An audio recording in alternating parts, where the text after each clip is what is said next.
Welcome back to another video. We're at the silage down here now. This is the sow down that we done there the tail end of last year.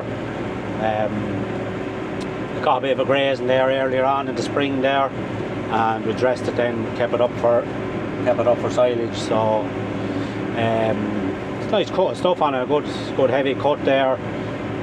If you're into hay now, it'll be a lovely crop, a first crop hay. I think all the horsey lads will be tearing for first crop hay, but look at well, the weather we're getting there at the minute is not really hay weather anyway. But no, just cutting it here now. It's a nice green crop there still. There's lots of green in it there. Gone a little bit stemmy, but look, it's the way the weather's gone. Just taking a chance on it here now. There's sort of mightn't be too bad for the next couple of days, but we may take a chance on it now or leave it any longer now till we start to rot in the butt. So just get it off here now, keep it as good as we can. But yeah, nice crop enough there now, and nice clean crop. It's kept clean. We didn't spray it now, grazing done away with a lot of the weeds. There wasn't an awful lot in it for a start. A few patches, but look, the grazing between the cows, they trampled them down there, and they grazed off what they were going to pick out of it.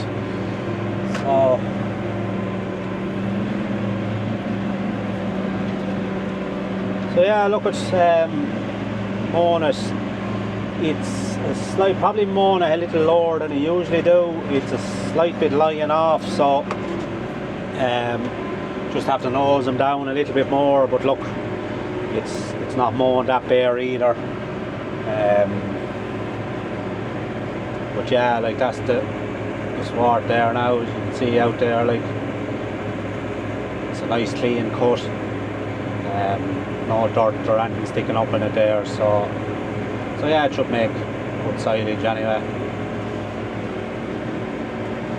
So the plan is now shake it out now in the morning there when it dries off a bit.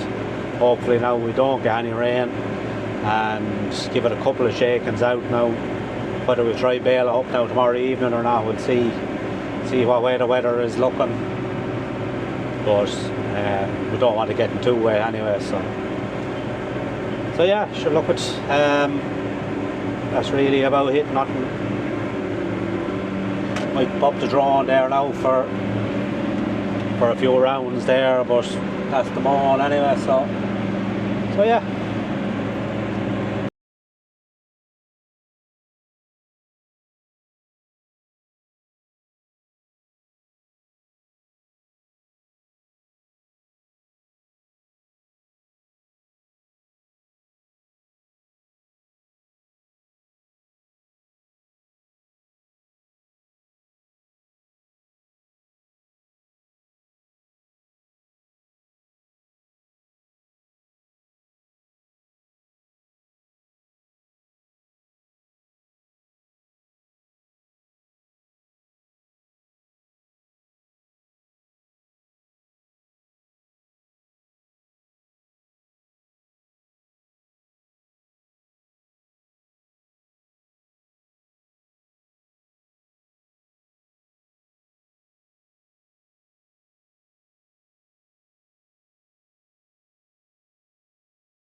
We're back down here in this piece of silage. Just shaking that out there.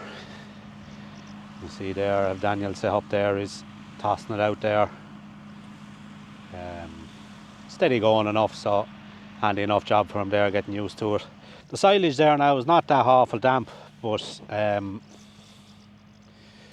weather now, you see the clouds there behind me now, it's not very promising looking, but It is dryish enough. If I could get a couple of hours, there is a nice bit of dampness down in it now. Want a couple of hours, and really and truly I want sunshine as well, but look, we'll see what it's like there now again in the evening and see what happens. Like, this weather is very unpredictable now at the minute. Like, any of the apps on your phone there now or anything is they're all showing showers there. Just for argument's sake, what sort of apps is people using there? Anyone that's watching now, what apps are you using there for weather? How do you find it? I'm using YR there and AccuWeather. Seem reasonable enough, but then the way the weather is, like, there's fierce. We're sort of beside the mountain, Mount Leinster there, and the range there. Good bit of rain coming down this way, but up in Sherwood is not getting near the rain as what we're getting here. And we have silage to cut up there. That's why we're sort of eager to get this out of it before we move up the few bits and pieces. Like, it's a good old spin. Again, you get everything up, brakes and that, like, try finish off down here first. This is more or less shook out. There's a bit of a corner up the top there to be done now, and he's getting through it okay. Steady going there now. And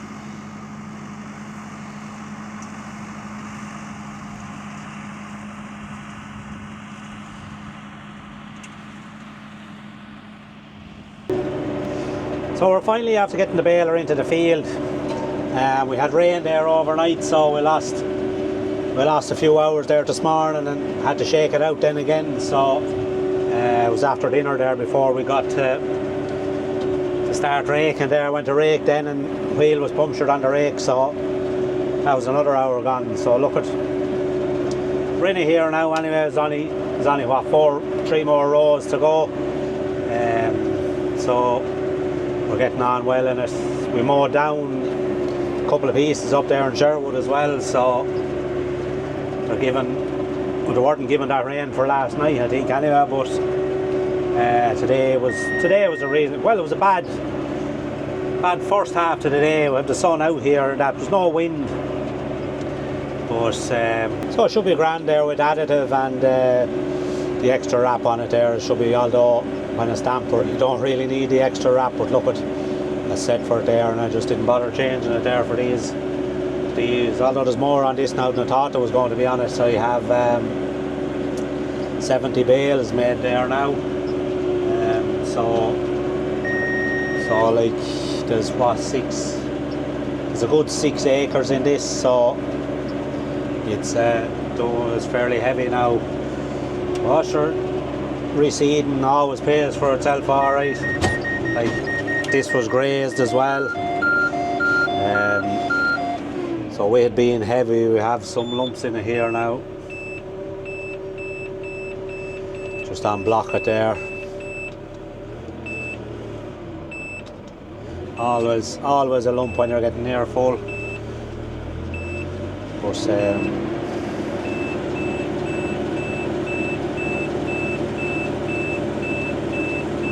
that's that cleared out there now, that's one thing.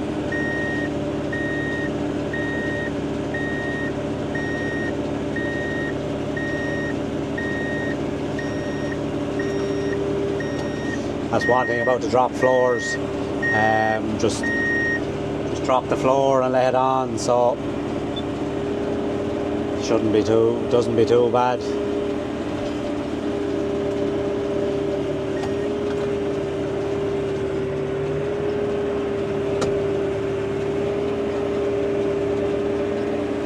It doesn't be too bad there with the drop floor. You can usually lay on the lump.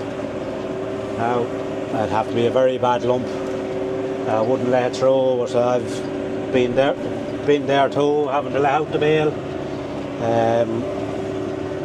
Having to lay out the bale there too.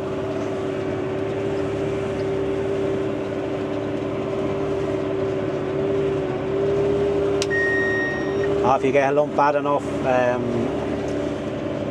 you could have to lay off the bale, open the tailboard a bit anyway, to let the lump through, take the pressure off in the bale. So But generally it just goes through, it's not too bad. So yeah, we're using the additive there, the precision microbes again, just spraying it on there at the same rates. Look, it's a simple setup, like just comes in a can. It can't get much easier to mix or anything, like just put it in there at your rate, and it's as simple as they come now, like. So, and then using the Tama Easy Net there, or Easy Web as they call it.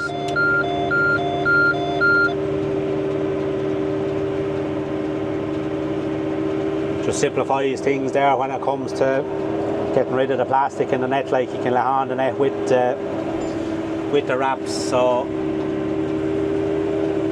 I suppose that's a good advantage with it now. Like nets are always a sort of a problem. No one wants the net, or it's that bit harder to get rid of anyway. But look at another lump there now. But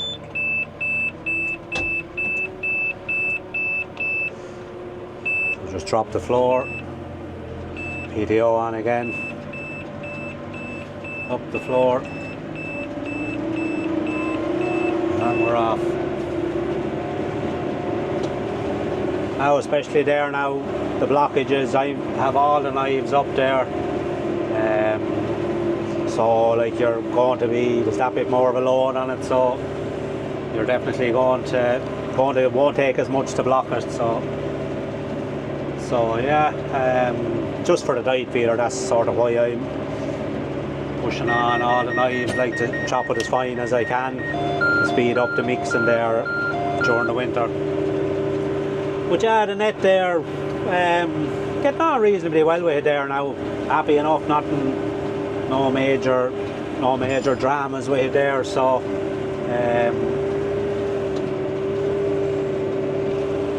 yeah, like as I was saying there, like it's just laid in with the plastic. There's no hassle. Probably someone, you know, that's using the grabs, there's bale splitters, I suppose.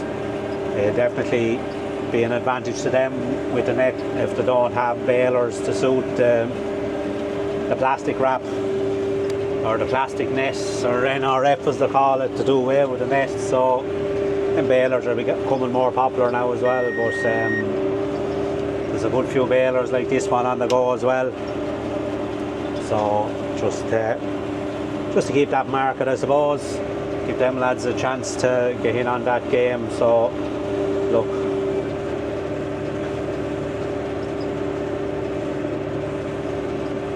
but the recycling is a big deal there now in any of the plastics, like with the taxes coming on it. They have to have recycled stuff in them to reduce the tax rates, like so,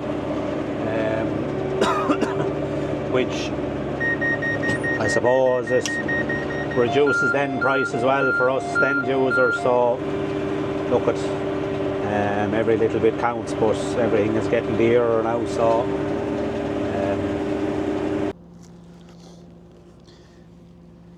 alright, so that's that finished. There was 78 bales there in total, like, so that was a heavy cut. About six, a little over 6, so 6 12s is 72. So 72 bales, maybe 12 bales to the acre, so little over 12 bales to the acre. So yeah, good cut stuff. Like all the bales are heavy as well. So so yeah, like happy enough with that, as was, like wasn't dressed awfully heavy and was grazed as well. So I came on well there, like, but just goes to show, like, a sawdown always pays for itself, like, with what it'll give you back. But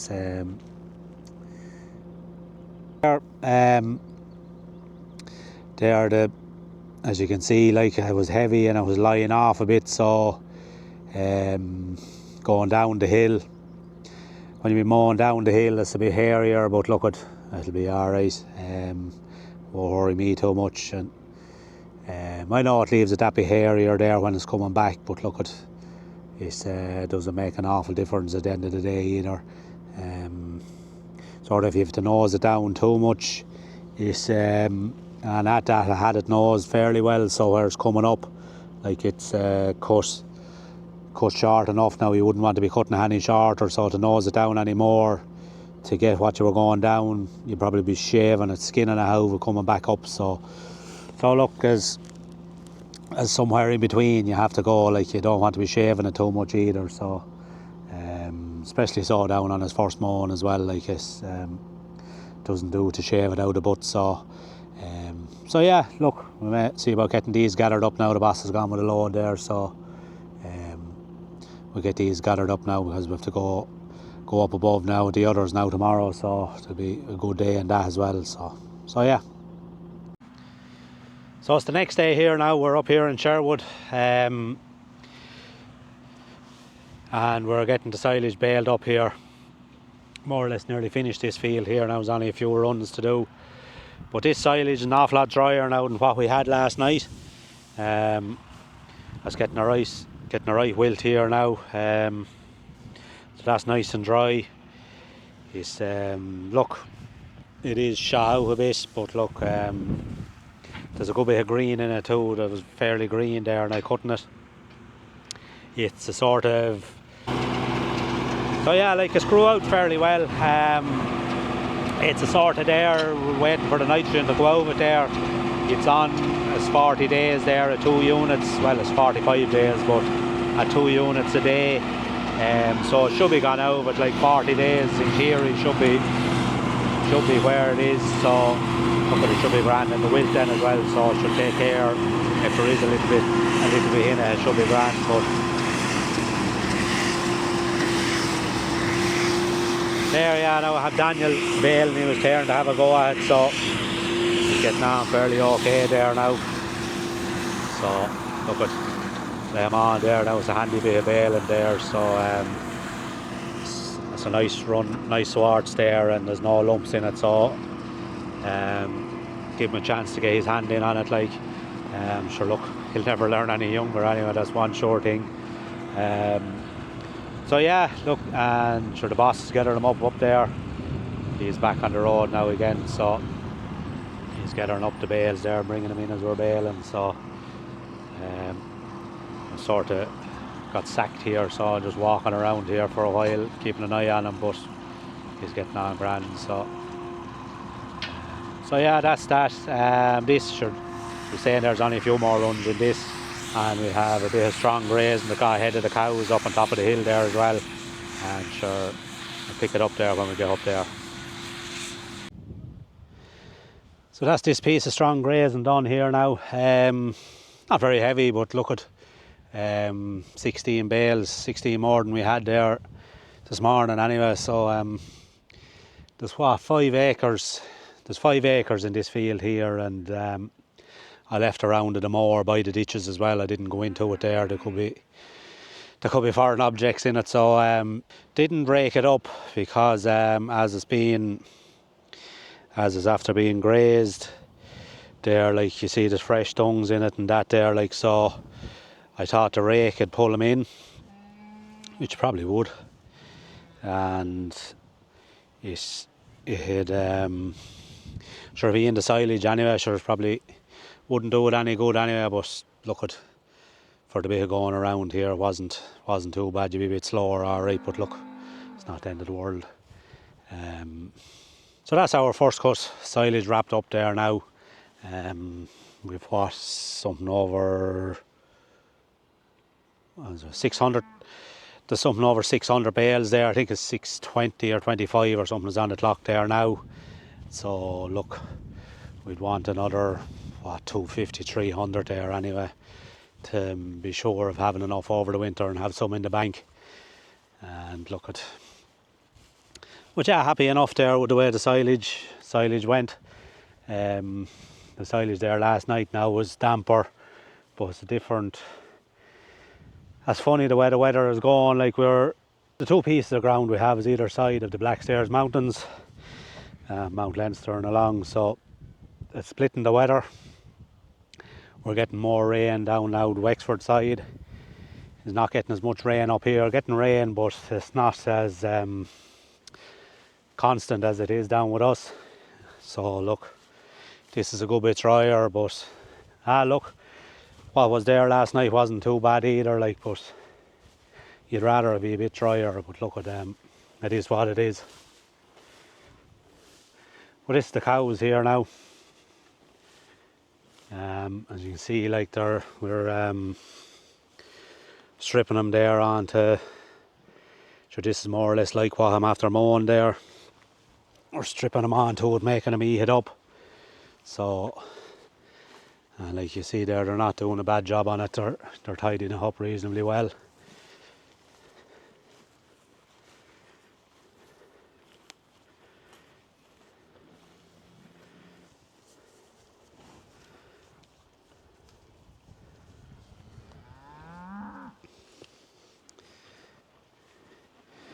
Well, that's them there now. They're contented enough. There's no major bawling or alligating going on there when I'm in here with him. So.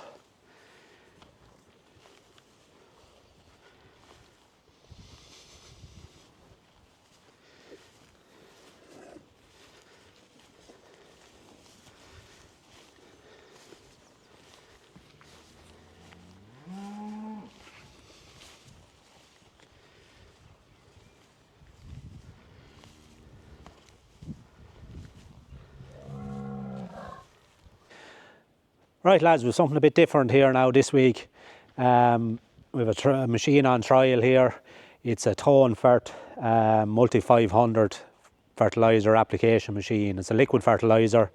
I suppose the theory behind the machine is that instead of broadcasting as we were always doing, it's a more targeted approach with your nitrogen. It's applied directly to the leaf of the plant. And the theory behind it is that all that nitrogen, 100% of your nitrogen, is available to the plant, directly absorbed into the plant and down straight to the roots, compared to, say, like your fertilizer. You're spreading it, you're dependent on rain to get washed in. You'll want possibly, I suppose, 5 mil rain, 10 mil rain, but the showers that we've been getting, you know, you could get an inch of rain as handy as anything, but look, that's the luck of the draw, I suppose. But a certain amount of your fertilizer is lost through the wash-in, and then it has to go through a couple of stages in the ground for the plant to be able to absorb it into the root system, and there's losses in each one of those stages. I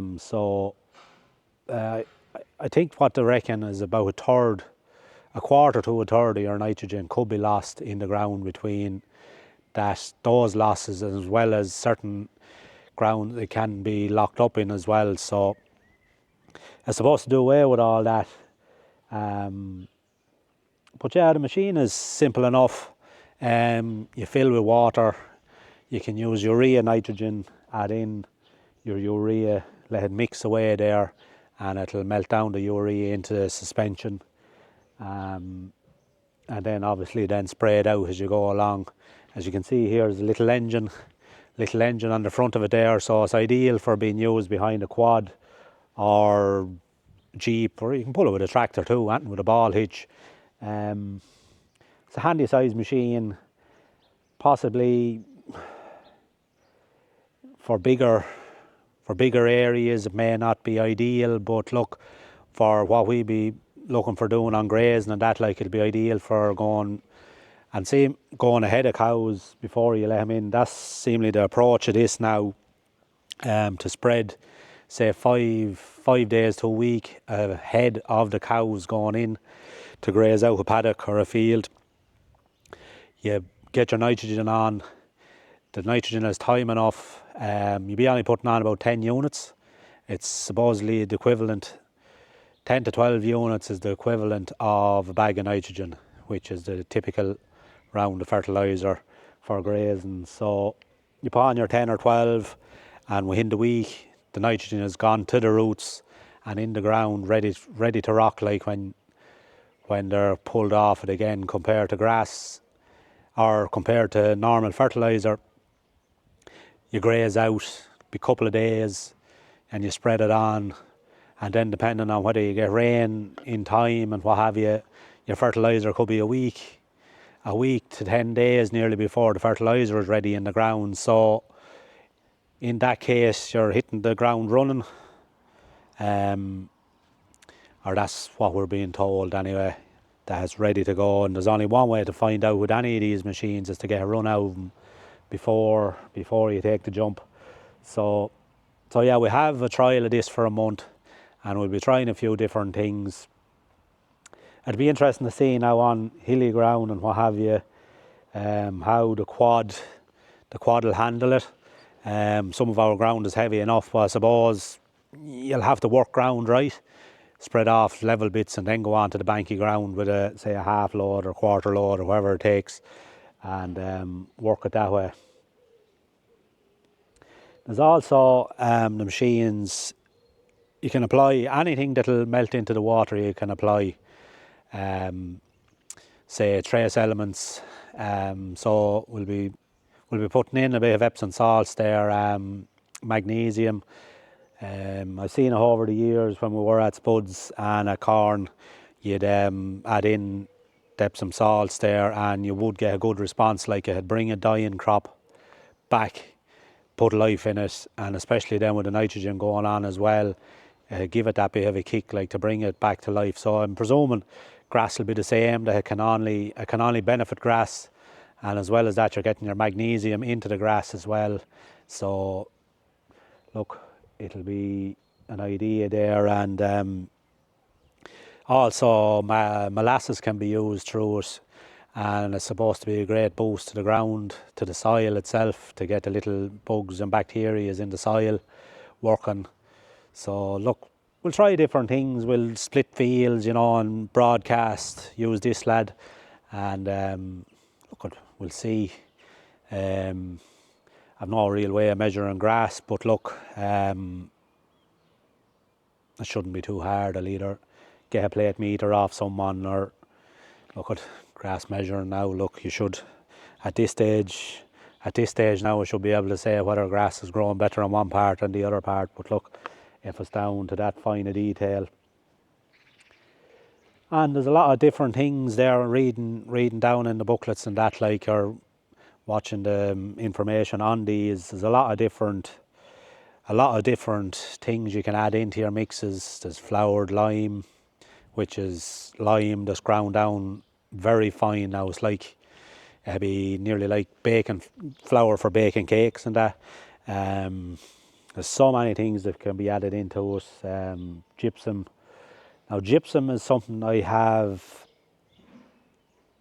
love to try and see. It's supposed to open up ground, get into soil, heavy soils, get into it, loosen it up, and improve drainage.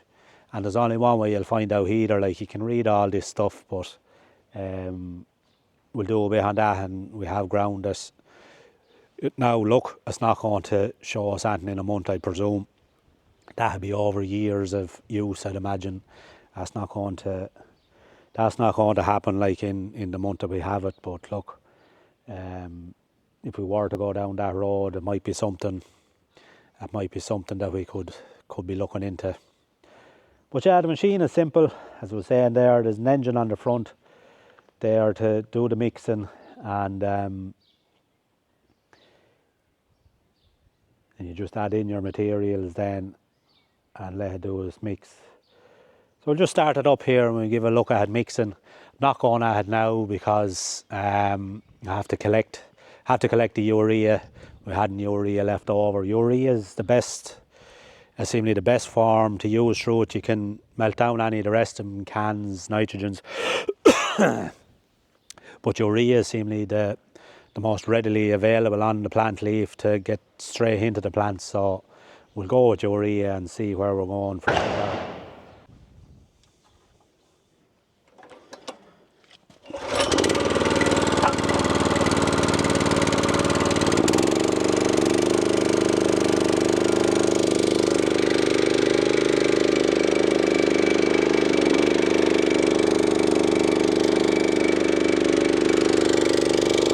That's the machine started up there, like you can see. It's easy enough started, and the little engine. So yeah, we'll just take a look into it here now and show it agitated. So So that's the machine agitating there. Like there's a good brisk, good aggressive mix on it there, so it should have no problem mixing up. And seemingly like it'll mix your urea, what have you, in probably 3 to 5 minutes as far as I know, but time will tell that. The controls the controls are simple on it here as well. There's only a couple of valves, there's only a couple of hand levers here, this one for the agitation and this one changes it over to spraying, so change it over to the spray first, and this one to there then, and you'll be working at 20 pound pressure, and then the switch on the side of it, and that's it spreading. You can see there the jet, it's a type of a splash plate type jet, and just spreads the water off there, so there's a nice width in it.